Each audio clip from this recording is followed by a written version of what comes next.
God's chosen nation argues and splits in two. Everything was going wonderfully.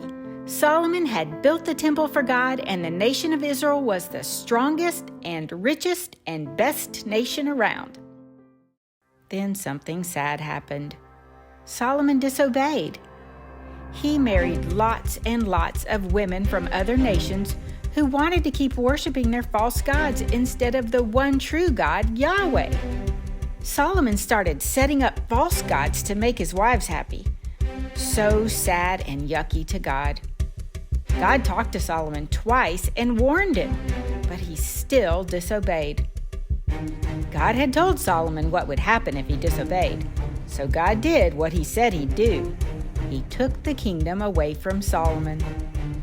God said, "Solomon, because you have chosen to break your agreement with me and have not obeyed my commands, I will rip your kingdom away from you. But because I loved your father David so much, instead of ripping it away from you now, I'll wait and rip it away from your son when he becomes king. And because of my love for David and because I've chosen Jerusalem as my city, my home, I will leave your son a little piece of Israel to rule." Oh no, not another disobedient and disappointing king. But God promised that one of David's descendants would be the start of a forever kingdom. What's going to happen now? Looks like Solomon wasn't God's forever kingdom guy, huh? It's at this point in our story that things get pretty crazy. There are a lot of names and a lot of mess making, but we're going to try to make it as simple to understand as we can. There are two Boams in this part of the story: Rehoboam, Solomon's son, and Jeroboam, one of the managers of Solomon's work crews. I'll call them Rehoboam the son and Jeroboam the manager, just to help you remember. Jeroboam was manager over the work crews of a couple of the tribes of Israel. That means he was one of the bosses. One day, a prophet came to Jeroboam the manager. They were alone walking down the road, and the prophet ripped up his brand new robe into 12 pieces. He told Jeroboam, "Here, take 10 pieces of this robe because you are going to be king over 10 of the tribes of Israel." God says, "Solomon disobeyed me, so I'm going to take away the kingdom from him.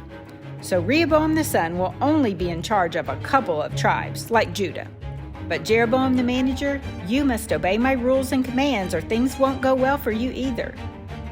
"Wow, okay," said Jeroboam the manager. After this, he ran away from Solomon and waited in Egypt. After Solomon died, Rehoboam the son became king of the whole land. But remember what God had told Jeroboam the manager: 10 parts of the family were going to him. So Jeroboam the manager came back from Egypt to see what was going on.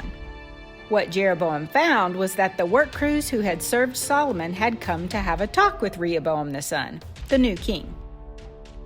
"Rehoboam the son, your dad Solomon was really hard on us workers.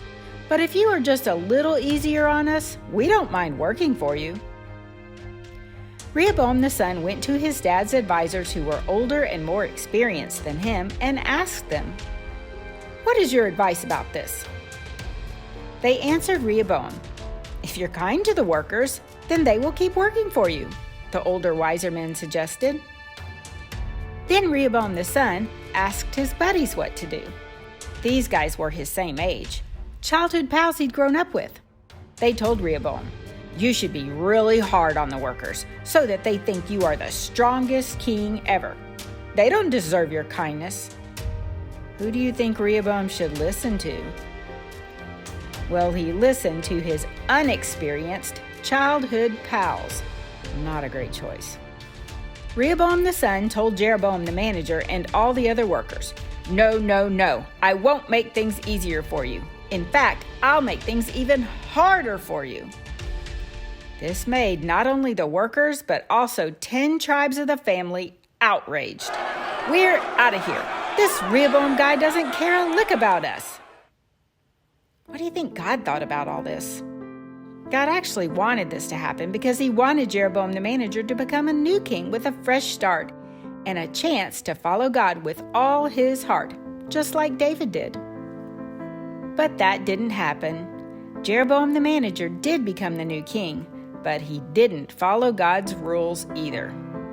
So now, instead of having one kingdom with one name and one anointed king, there are two kingdoms with two names and two disobedient kings. Do you remember that the 12 tribes of Israel were called Israel because they were all descendants of Jacob and his 12 sons? They were supposed to be one big family, the children of Israel, one big nation. But now that big family is splitting apart. So at this point in the story, when you hear the name Israel, we're only talking about part of the kingdom. The part that Jeroboam the manager became king over was called Israel since it was most of the tribes. Rehoboam the son of Solomon became king over the smaller part of the kingdom, and it would just be called Judah, and it was mostly the tribes of Judah, Benjamin, and the Levites. And things don't go well for either of them for quite a while. But there were still people who didn't forget God, so don't worry. God's big plan will fix all this mess.